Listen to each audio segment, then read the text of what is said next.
A Year with God, Day 95. The reading for today is out of Exodus chapter 3, and it's when Moses and Aaron go down and talk with the Israelites. And the Israelites acknowledge that they've come from God to be their deliverers, and they bow down and worship God. It doesn't last. In fact, that's kind of the emphasis of the devotional reading, is that it doesn't last. The worship of the Israelites seems very, very dependent on their circumstances.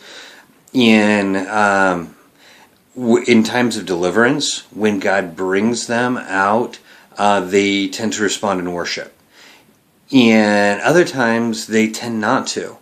They tend to forget about God, and we see this in Judges a lot. They tend to forget about God, and they tend to roll back into Baal worship when they're not in times of stress.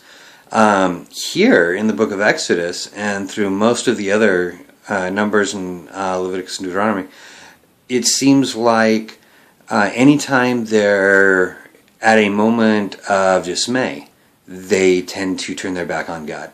God, why have you brought us out here in the wilderness to die? There's no food, there's no water.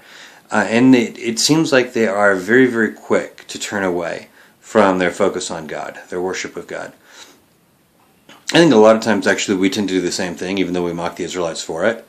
Our worship very often seems dependent on our circumstances and not rooted in who and what God is. And that ultimately should be where our worship is rooted and grounded. In the past few days, we've talked about worshiping God in times of dismay or in times of sorrow and suffering, trusting that God is with us in the middle of any circumstances. And in here we see a picture of the same thing, where our worship is needs to be dependent on God and who He is, and not on our circumstances and what our circumstances may be at this particular moment. So those are my thoughts on Day 95.